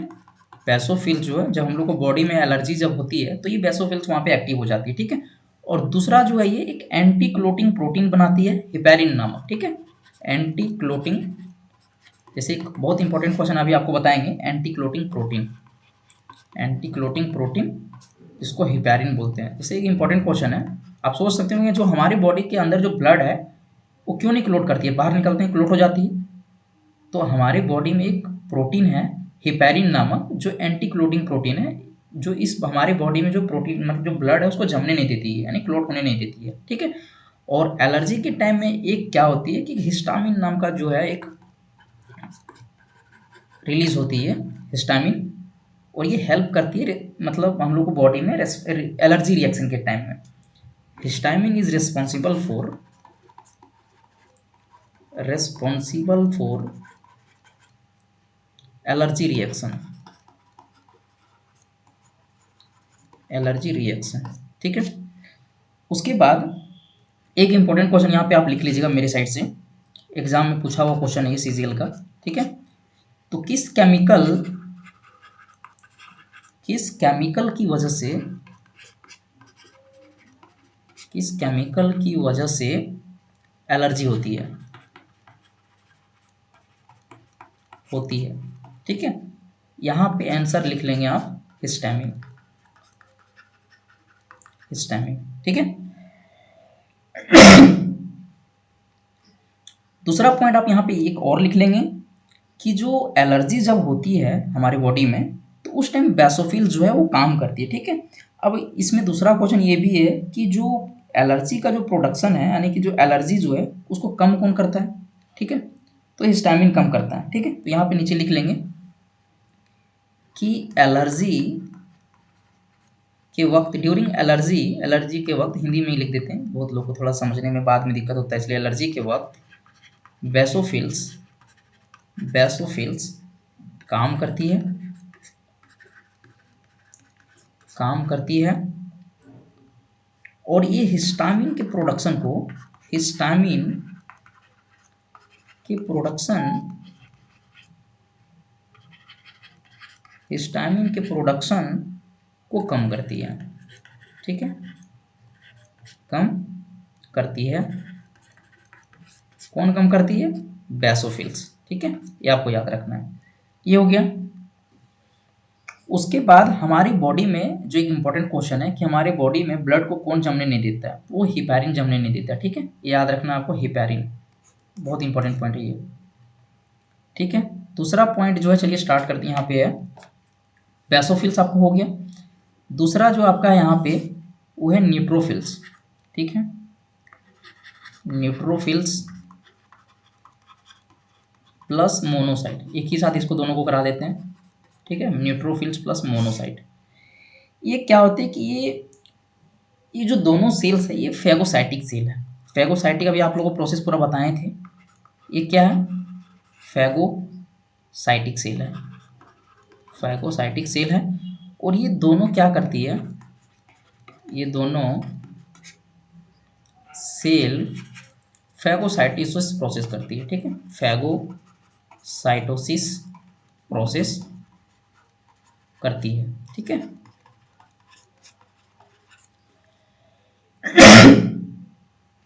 ठीक है, तो आपको यहाँ पे एक क्वेश्चन और लिख लेना है, आपको उधर पहले बता चुके थे कि कौन कौन सा सेल जो है, कौन कौन सा जो फैगोसाइटिक सेल है, ठीक है, लिख लेना है यहाँ पे कि कौन कौन सा, कौन कौन सेल,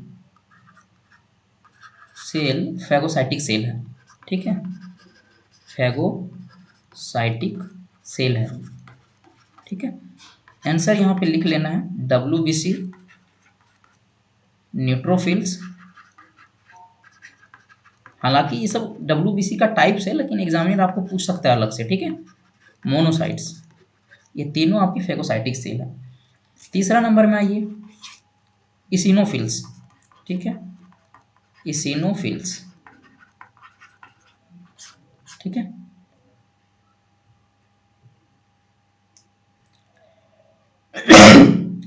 ये इसिनोफिल्स क्या करती है कि ये भी एलर्जी के वक्त काम करती है, ठीक है। और दूसरा जो है ये वायरस डिजीज के वक्त ये काम करती है, ठीक है, वायरस, कोई भी जैसे वायरल डिजीज है तो इस टाइम ये काम करती है, ठीक है। एलर्जी या वायरस डिजीज के वक्त, वक्त, ये वक्त है, वक्त काम करती है, ठीक है, ठीक है। उसके बाद फोर्थ नंबर में आपका है monocytes, monocyte and lymphocyte, lymphocytes, ठीक है।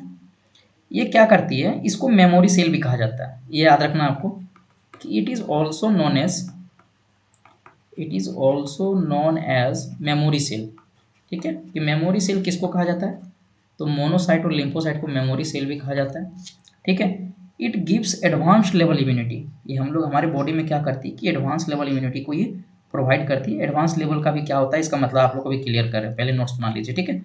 It gives advance level immunity, it gives advance level immunity. Advance level का मतलब क्या है कि ये फ्यूचर में काम करती है, अभी आपको दिखाएंगे कैसे ये फ्यूचर में काम करती है, इसको बहुत अच्छे से एक्सप्लेन करेंगे, थोड़ा सा वेट कीजिए आप, ठीक है। जैसे मान लेते हैं कि आप जब बेबी होते हैं, छोटे होते हैं, तो आपको देखिए होंगे कि बच्चे लोग को 3 मंथ में, 6 मंथ में, 9 मंथ में, 12 मंथ में इस तरह का इंजेक्शन पड़ता है, ठीक है। तो किस लिए दिया जाता है, जैसे मान लेते हैं एक इंजेक्शन है BCG का, ठीक है, BCG का दिया जाता है। वैक्सीनेशन होता है, ठीक है, बहुत सारा वैक्सीनेशन होता है, किसी एक फिक्स नहीं है, ठीक है, वैक्सीनेशन दिया जाता है और ये पोलियो मान लेते हैं, ठीक है। तो ये सब इंजेक्शन जो जितने भी दिए जाते हैं ये एडवांस लेवल इम्यूनिटी हमारे बॉडी में प्रोवाइड करती है, यानी कि ये फ्यूचर में काम करती है। इसीलिए क्या करता है कि जितने भी ये इंजेक्शन देने के बाद क्या होता है कि मेमोरी सेल में स्टोर हो जाता है इसको, इसलिए इसको मेमोरी सेल में ये फ्यूचर में काम करती है, इसलिए इसको मेमोरी सेल कहा जाता है, ठीक है। यहाँ हो गया। एक क्वेश्चन बड़ा इंपॉर्टेंट क्वेश्चन है, ये एसएससी पूछा हुआ एक बार, कि जैसे क्वेश्चन था इसका ऐसे था कि वैक्सीनेशन का मेन उद्देश्य क्या होता है। वैक्सीनेशन का जो हमारे बॉडी में वैक्सीनेशन पड़ती है वो वैक्सीनेशन का मेन उद्देश्य क्या होता है, उद्देश्य क्या है, ठीक है।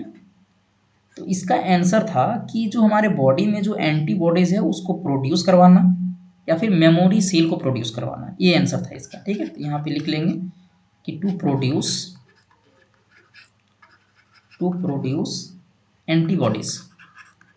एंटीबॉडीज या मेमोरी सेल, ठीक है। Vaccination is always against, vaccination जो हमेशा इज ऑलवेज अगेंस्ट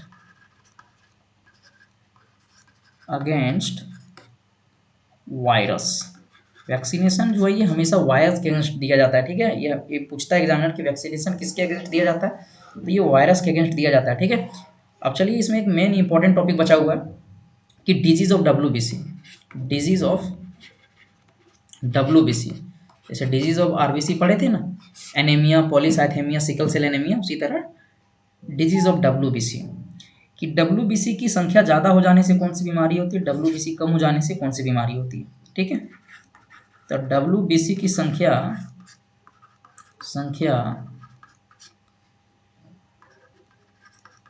ज़्यादा हो जाने से लुकेमिया होता है, LEUKEMIA,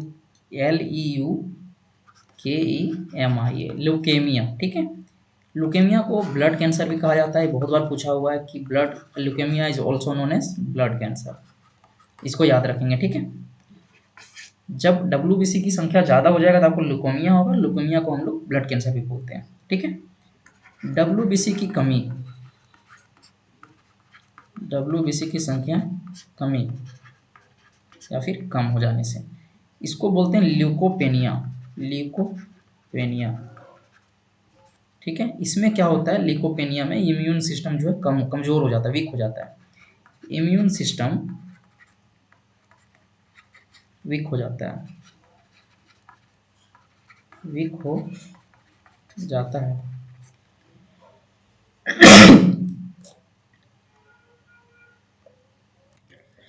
अब चलिए कुछ जो इंपॉर्टेंट पॉइंट है वन लाइनर उसको आप लिख लीजिए, ठीक है।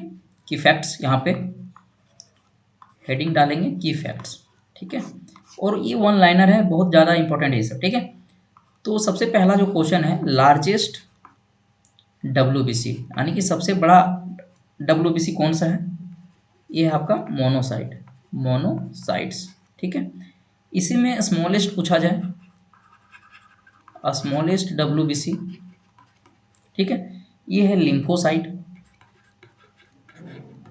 लिम्फोसाइट्स, ठीक है। अगर इसी में अगर पूछा जाए कि सबसे ज़्यादा मैक्सिमम किस कौन सा होता है, मैक्सिमम इन डब्ल्यूबीसी, ठीक है, सबसे ज़्यादा कौन सा होता है, तो ये न्यूट्रोफिल्स होती है, न्यूट्रोफिल्स, ठीक है। ऑलमोस्ट 60% होती है, ठीक है। और minimum in WBC, minimum in WBC ये होती है बेसोफिल्स, बेसोफिल्स, ठीक है। कुछ नोट यहाँ पे और लिख लेंगे, ठीक है, की फैक्ट्स हैं ये सब भी है।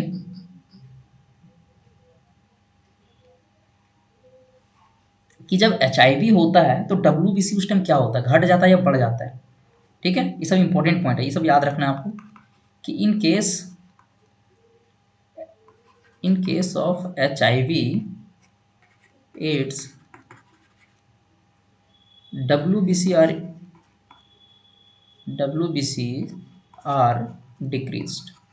WBC क्या होता है, HIV केस में घटने लगता है, तभी आदमी पूरा वीक हो जाता है और लास्ट में उसका डेथ हो जाता है, ठीक है।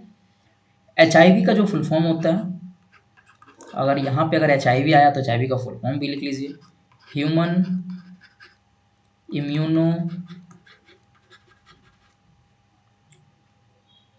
Deficiency virus. ठीक है। एड्स का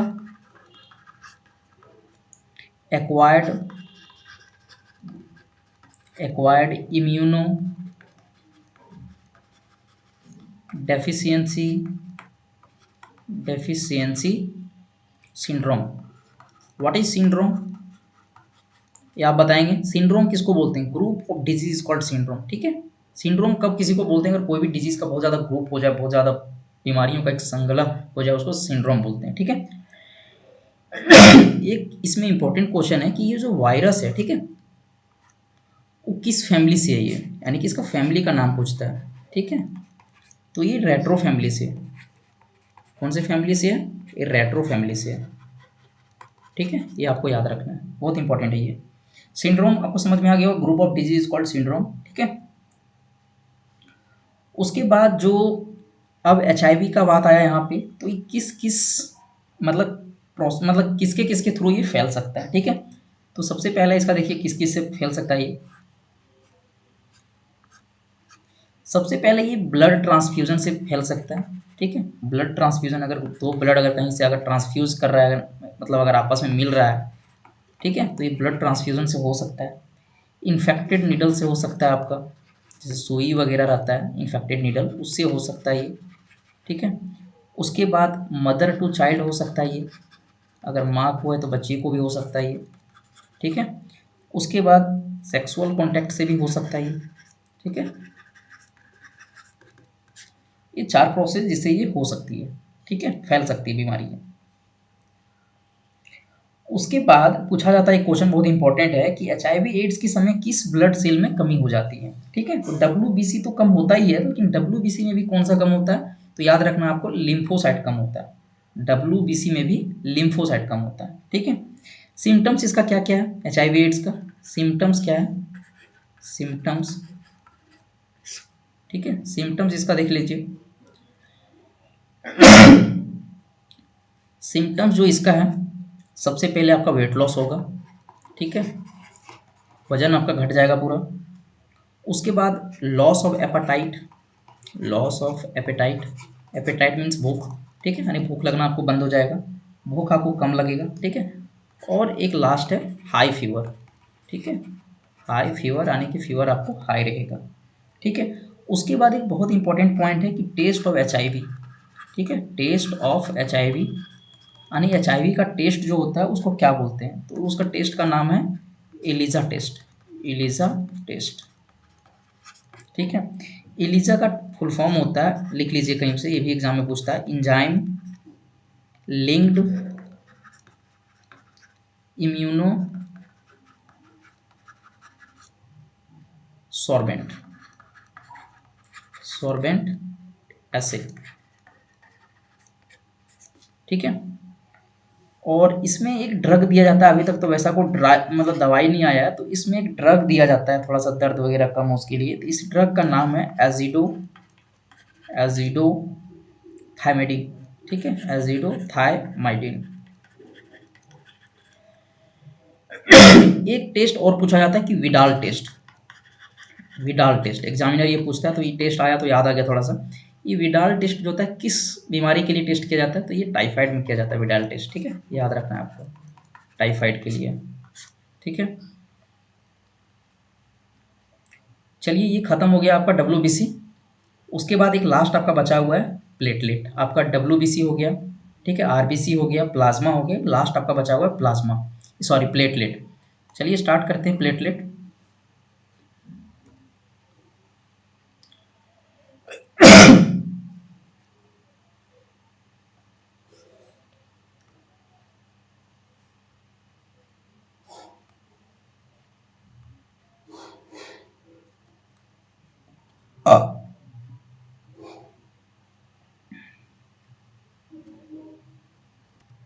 चलिए, जो प्लेटलेट है आपका नेक्स्ट वीडियो में कवर करेंगे, क्योंकि प्लेटलेट देखिए जल्दी तो थोड़ा उसको ऊपर ऊपर से उड़ा नहीं सकते हैं। अभी आपका प्लेटलेट बचा हुआ है, ठीक है। देखिए क्या क्या बचा हुआ है इस टॉपिक में। ये टॉपिक थोड़ा अच्छा खासा बड़ा टॉपिक है और आपको इसमें ये नहीं कि ऊपर ऊपर से, नहीं तो 1 डेढ़ घंटे में खत्म हो जाता है, लेकिन आपको पूरा एकदम एक्सप्लेन करके बता रहे हैं। तो अभी देखिए आपका प्लेटलेट बचा हुआ है, ठीक है। इसका कंप्लीट आपको करवाएंगे, फंक्शन इसका, डिजीज इसका, सारा कुछ बताएंगे। उसके बाद प्लेटलेट के बाद आपका बचा हुआ हार्ट अभी, ठीक है, जो कि बहुत बड़ा टॉपिक है हार्ट। उसके बाद आपका बचा हुआ ब्लड ग्रुप, ठीक है। हार्ट बचा हुआ है, ब्लड ग्रुप बचा हुआ है, ब्लड ग्रुप कैसे निकालते हैं, ठीक है। उसके बाद आपका बचा हुआ है ब्लड वेसल, ठीक है, इसमें आर्टरी, वेन वगैरह ये सब सारा पढ़ना है, ठीक है। ब्लड वेसल, ये 4 टॉपिक बचा हुआ है अभी। तो एक वीडियो में इसको ख़त्म नहीं किया जा सकता है, क्योंकि इसमें भी अभी कम से कम इसमें भी 2-3 आवर से ज़्यादा ही लगेगा, ठीक है। तो नेक्स्ट वीडियो में इसको अपलोड कर दिया जाएगा। बाकी आप वीडियो को इसको ख़त्म कीजिए 1.5 घंटा, ज़्यादा वीडियो अगर लंबा हो जाएगा तो आपको पढ़ने में भी मन नहीं लगेगा, ठीक है। तो चलिए इस वीडियो में इतना ही, और वीडियो अच्छा लगा तो प्लीज़ वीडियो को लाइक कीजिएगा, शेयर कीजिएगा, चैनल को जरूर सब्सक्राइब कीजिए। चलिए मिलते हैं तब तक के लिए नेक्स्ट वीडियो में।